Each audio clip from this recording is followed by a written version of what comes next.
22일 일을 설교하겠습니다. 여러분 컴패션이라고 아십니까? 제가 세바시에서 이 영상을 보고 너무 많이 도전이 되고 감동이 됐던 그런 내용인데요. 컴패션 리더인 서정인 목사님 이야기입니다. 컴패션이 아이들을 돕는 건데 특별히 아픈 아이들을 돕는 그런 기관인 것 같습니다. 서 목사님이 어느 소녀에게 골수 이식을 해줬습니다. 골수 이식을 하는 게 많이 힘든 겁니다. 목사님이 골수 이식을 하던 중에 구멍을 3군데를 뚫어서 움직이지 않고 있다가 그게 의료사고로 한 군데 구멍 뚫은 데를 꼬매지 않고 그냥 눕게 해가지고요. 죽음 직전까지 갔었습니다. 그렇게 어렵게 골수 이식을 해줬는데 잘 알지도 못하는 그런 아이에게 그 위험한 수술을 해줬는데 골수가 맞아서 재발이 됐습니다. 한번 골수를 이식받으면 다른 사람 골수를 이식받을 수가 없답니다. 이식해준 사람에게만 그 사람의 골수만 필요하답니다. 그래서 오직 이 서목사님 거 재발을 했으니까 서목사님 골수만 이제 필요한 겁니다. 근데 서목사님이 한 번 해봤잖아요. 너무 고통스러운 거예요. 죽을 뻔했고 진짜 거의 죽음 직전까지 갔었고. 그래서 이 소녀에게 골수를 이식해주지 않을 수 있는 나름의 합리화를 끊임없이 찾습니다. 사람들에게 유도신문도 하고요. 이런 얘기인데 재발 확률이 다시 골수를 이식해줘도 재발 확률이 98%다. 그런 의사의 소견도 있다. 그 외 기타 수많은 사람들에게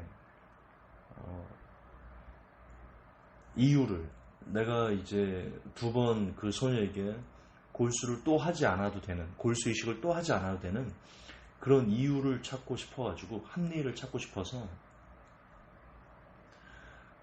굉장히 많은 사람들에게 이야기를 하고 이야기를 듣는 사람들도 동의를 그렇지 할 만큼 했습니다. 목사님 이제 그만하셔도 됩니다. 그런 이야기를 거의 모든 사람들에게 다 들었다 합니다. 근데 이제 그리고는 그 소녀의 어머니에게도 이제 더 이상 이런 이유로 할 수 없습니다. 라고 최종 통보를 병원 측에도 했답니다.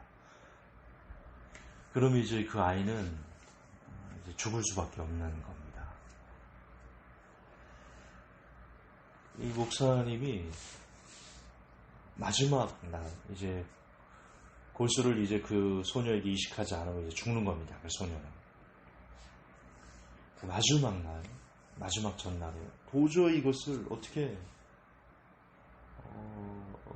이 마음에 걸려서요. 어떻게 할 수가 없더랍니다. 소녀의 어머니에게 장문의 편지를 쓰고 소녀의 어머님을 한 번도 뵌 적이 없지만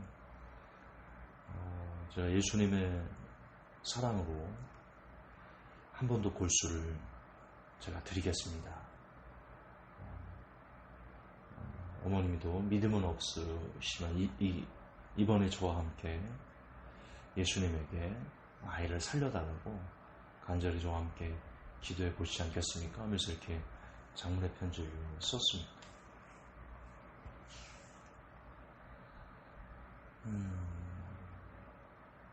그 소녀의 어머니에게 훗날 이렇게 편지가 왔는데 그 편지가 역시 장문에 이런 편지를 썼는데 그 말에는 계속 고맙습니다 그런 내용들과 눈물 자국이 다 뚝뚝 떨어져서 건져서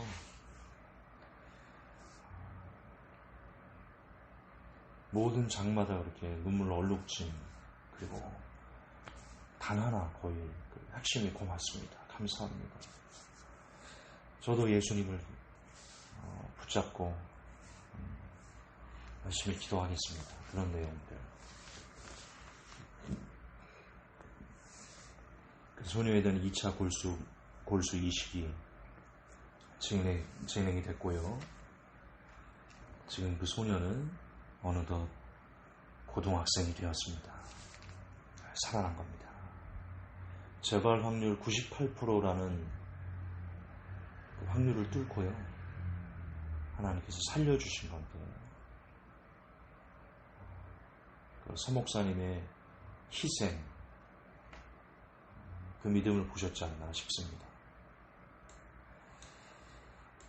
여러분, 분명 서목사님의 그 마음은요, 인간의, 사람의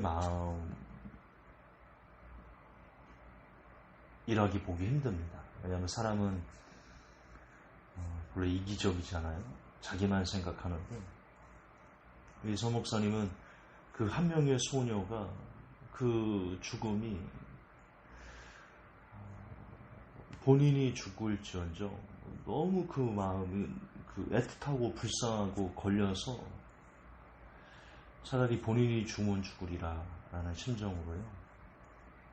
재발 확률도 98%인데 거의 희망이 없는데 또다시 그 죽음의 길을 걷고자 하고 그녀에게 거의 서목사님 본인의 생명을 준 거나 마찬가지입니다.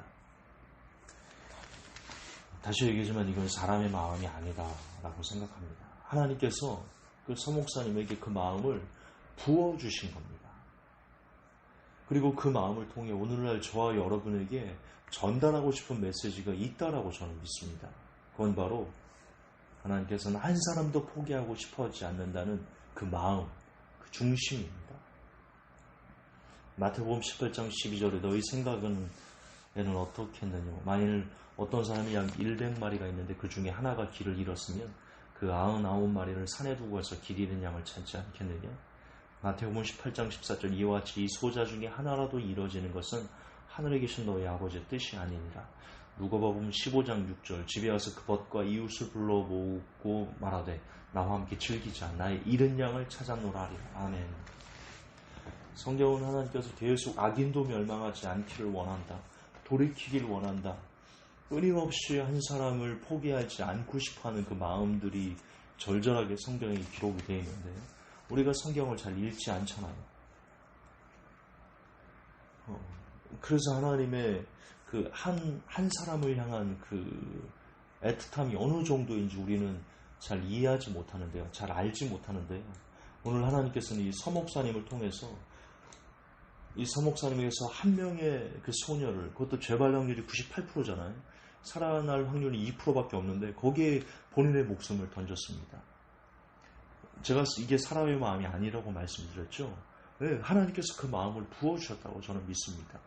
그리고 다시 얘기하지만 그 마음을 서목사님을 통해서 우리에게 보여주시면서 저와 여러분에게 던지시는 하고 싶은 말씀이 있다라고 믿습니다. 또 반복하지만 그건 바로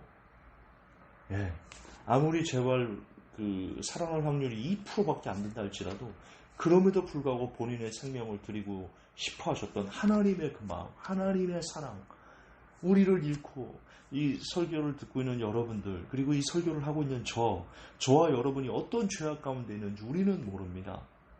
저도 여전히 죄가 많죠. 여러분도 많을 겁니다. 우리는 그 죄악들을 걷어내면서 하나님 앞에 살아가고 있는데 어쨌든 하나님께서는 우리가 하나님 안에서 온전히 회복되고 하나님의 사람으로서 서가는 것을 포기하고 싶어 하지 않으십니다. 저와 여러분의 영혼이 망하게 되는 것을 하나님은 원하지 않으십니다. 단 한 사람도, 이 설교를 듣는 여러분도, 하고 있는 저도, 그 어떤 사람도 하나님은 포기하고 싶어 하지 않으신다. 그 마음을 서목사님을 통해서 저와 여러분에게 보여주셨다고 믿습니다. 이렇게 말씀하시는 것 같습니다. 서목사님이 그 아이에게 보여주던 그 마음을 통해서 하나님께서는 이 시간 내가 너를 포기하지 않을 거야. 내가 너를 지킬 거야. 내가 너를 도울 거야.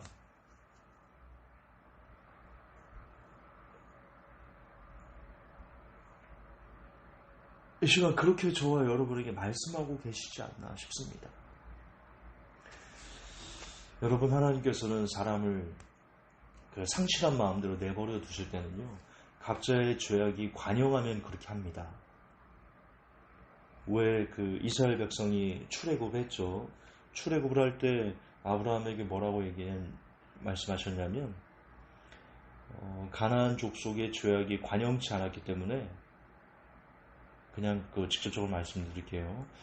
가나안 족속의 그 죄악이 관영하면 완성되면 내가 이스라엘 백성을 출애굽시킬 거야. 심판할 거야. 그러시거든요. 그게 각자에게도 똑같습니다. 저와 여러분들이 하나님께 생각하시는 우리 안에 각 개인의 그 죄악의 관영이 있을 겁니다. 우리가 계속해서 끊임없이 회개하지 않고 그렇게 악을 쌓고 죄를 더하고 점점 우리가 사단에게 물들어가면, 그래서 그 죄악이 완성되면 우리가 양심의 화인을 맞습니다. 그러면 더 이상 회개를 할 수 없게 됩니다.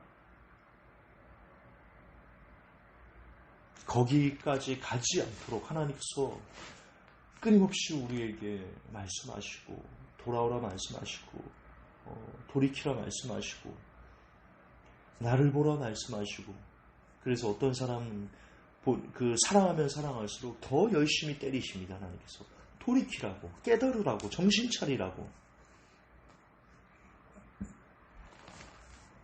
지금 여러분 이 설교를 듣고 있고 그래도 말씀을 붙잡고자 하고 그리고 그래도 기도하고자 하고 그렇게 하나님을 열심히 잡으려고 하십니까? 그런데 지금 여러분의 삶이 고통스럽고 괴로움과 꼭 하나님께서 때리시는 것 같나요?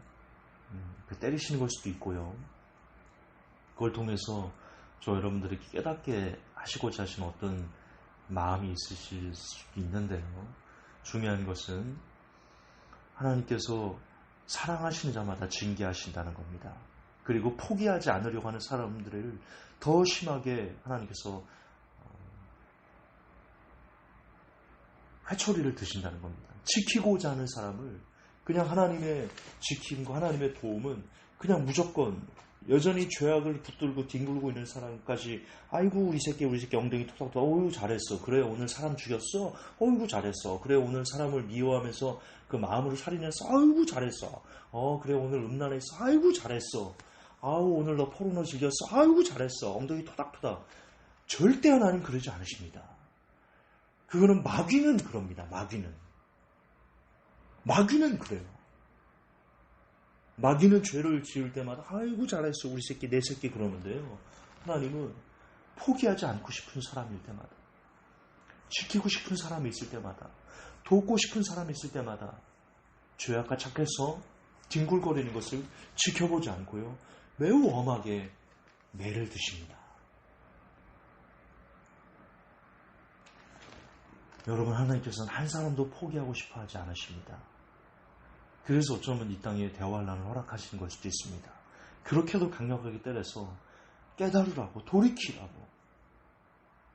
어쩌면 대환란조차 한 사람이라도 더 구원하고 싶은 하나님의 마음이지 않을까? 그런 생각을 해봅니다. 아닐 수도 있고요. 시편 51편 17절은 말합니다. 하나님의 구하시는 제사는 상한 심령이라. 하나님이여 상하고 통회하는 마음을 주께서 멸시치 아니하시리이다. 기억하십시다. 하나님은 저와 여러분을 포기하지 않고 싶어 하십니다. 저와 여러분을 잃어버리고 싶어 하지 않으십니다. 그분에게 저와 여러분은 너무나 귀하고요. 그분에게 저와 여러분은 너무나 소중하고요. 그렇기 때문에 그분이 더 사랑하는 만큼 사랑이 크면 클수록 우리를 향한 회초리도 더 크다는 것 기억하시고요. 지금 너무나 큰 고통과 아픔과 절망 가운데 있습니까? 그래도 하나님을 찾습니까? 그 절망과 아픔이 어쩌면 저와 여러분을 하나님께 돌이키게 하고자 하는, 하나님께서 우리를 포기하지 않으신다는 증거일 수도 있습니다. 부디 마지막까지 하나님이 나를 포기하지 않으시니까 나도 하나님을 포기하지 않을 거야. 나도 이 인생을 포기하지 않을 거야. 나도 이 주의 길을 포기하지 않을 거야. 끝까지 그분을 붙잡을 거야. 더 열심히 붙잡을 거야. 그렇게 다짐하면서 날마다 기도와 말씀 안에서 하나님께 더 나아가는 제가 그리고 모든 성도들이 될 수 있기를 예수님의 이름으로 축복합니다. 하나님, 이 시간 서목사를 통하여 저와 여러분에게 주신 음성 메시지가 있다고 믿습니다. 내가 너를 포기하지 않을 거야. 내가 너를 지킬 거야. 내가 너를 도울 거야. 내가 너희를 사랑해. 그 음성과 그 메시지 우리가 반응하여 우리도 그까지 하나님을 의지하고 붙들어 그 나라 갈 때까지 이 땅에서 인내를 온전히 이룰 수 있는 그 복이 제게 그리고 모든 이 메시지를 듣는 성도들에게 임하게 도와 주시옵소서. 걸어가신 우리 구주 예수님 이름 받도록 기도합니다. 아멘.